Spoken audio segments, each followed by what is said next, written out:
Bonjour, merci de m'avoir invité. Moi, c'est Luc Desilets, je suis député du Bloc québécois pour la circonscription de Rivière-des-Mille-Îles.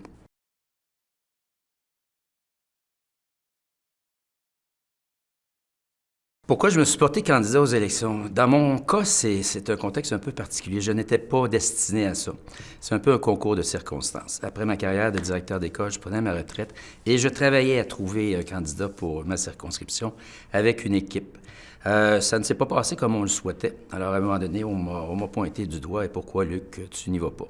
J'étais impliqué en politique beaucoup depuis longtemps, mais j'ai jamais pensé être candidat.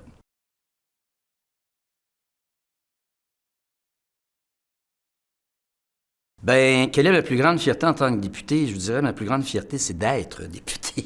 C'est quelque chose dont je m'attendais absolument pas. J'ai toujours travaillé, milité beaucoup au niveau de la souveraineté du Québec. Mon père a été impliqué énormément. J'ai eu le bonheur de côtoyer un paquet de candidats, de députés par l'entremise de mon père. Mais ma grande fierté, c'est d'être là, d'être assis sur un siège au Parlement. C'est de me donner cette chance-là, cette opportunité-là. Je trouve ça extraordinaire. Alors, ma plus grande fierté, c'est ça, je pense, que d'être député.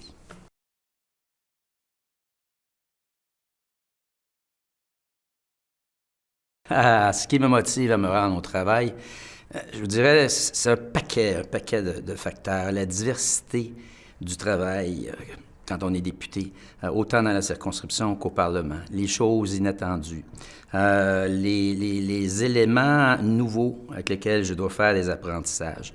Ce qui me motive, c'est d'être au service du monde, d'être au service de la population. Ça aussi, c'est une grande, très, très, très grande fierté.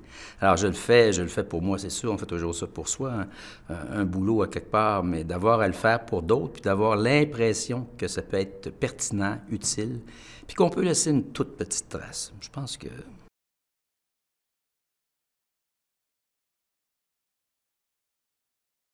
un aspect de la vie politique que j'ai connu après mon élection, auquel je m'attendais absolument pas, c'est toute cette machine-là au Parlement. Cette façon de faire là, cette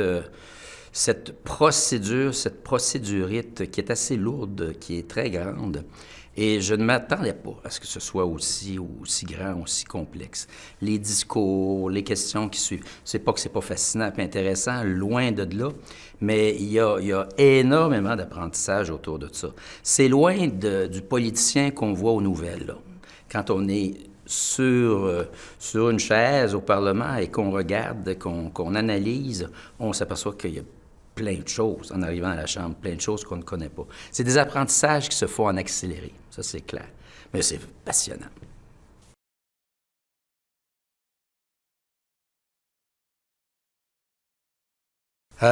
Une occasion où j'ai travaillé avec des députés de façon transpartisane, c'est très probablement dans un dossier qui me tenait énormément à cœur, qui a été Juno Beach. Il y avait une problématique à Juno. Je suis vice-président du comité des anciens combattants et j'ai eu à rentrer dans ce dossier-là, Juno Beach, qui était la construction de condominiums à côté d'une place qui est sacrée pour les vétérans. Et j'ai eu à prendre position et à dire c'est non. Et dans ce contexte-là, j'ai sollicité le ministre des Anciens combattants, mes collègues députés, pour qu'on puisse faire une mission là-bas et s'organiser pour rentrer dans le processus et faire en sorte que la construction des fameux condos ne se fasse pas. Alors, ça a été, je pense, jusqu'à maintenant, une des grandes réalisations de ma part.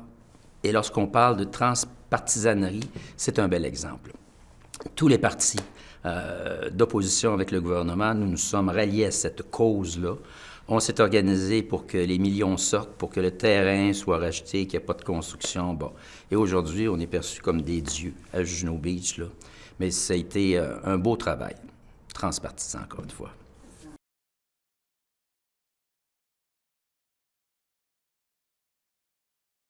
Bonne question. Les plus grands défis auxquels la démocratie est confrontée. Regardez, je suis souverainiste. Vous connaissez un petit peu le Bloc québécois. Vous connaissez nos positions progressistes.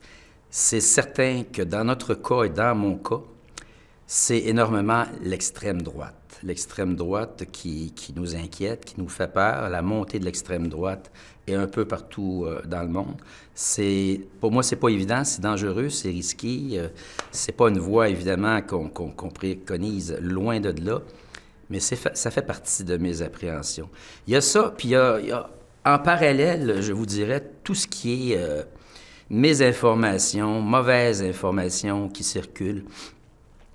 Ça crée des dommages, ça nécessite beaucoup d'énergie pour défaire, reconstruire les propos qui sont ainsi faits sur les médias sociaux, là, de désinformation, de mauvaise information et tout ça.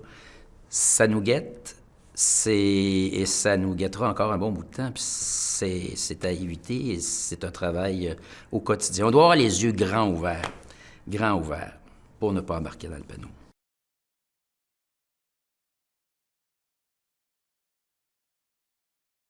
Ce qui me donne de l'espoir pour la nouvelle génération, c'est les jeunes sont beaux, les jeunes sont extraordinaires, les jeunes sont lucides, ils sont clairvoyants. Et je vous dirais peut-être plus que la génération précédente. J'ai espoir, entre autres, que ce soit eux qui fassent les grands pas pour qu'on devienne souverain au Québec. Mais ils ont cette sensibilité-là, entre autres, au niveau de l'environnement, que ma génération n'avait pas. Ils sont sur toutes les plateformes. Et sur les plateformes, ce ne sont pas des gens aux cheveux grisonnants nécessairement qu'on y voit, mais beaucoup des jeunes, 20, 30, 40 ans, qui portent ce flambeau-là qui est tellement, tellement pertinent.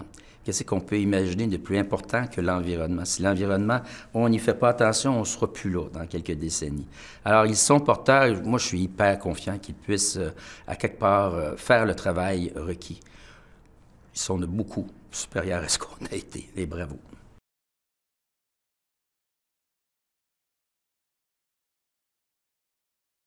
Mais si j'avais à me donner un conseil, on retourne rétroactivement, et j'ai 16 ans, ce serait de foncer, de continuer de foncer, peut-être foncer plus, oser encore plus, toujours oser plus. Dans ma vie, je me considère hyper chanceux, encore une fois, de par le métier que j'ai eu, de par les formations que j'ai eues. Tout a baigné. Je suis privilégié par la vie. Mais j'ai l'impression que si j'avais osé encore plus, ben, peut-être que j'aurais été député avant ça. Peut-être que j'aurais eu un autre style de vie. Peut-être que j'aurais osé faire plus que 2, 3 métiers comme j'ai fait dans ma vie. À 16 ans, toutes les portes sont ouvertes. Tout est possible. Il suffit de les ouvrir. Puis si on a de la misère à les ouvrir, qu'on les défonce.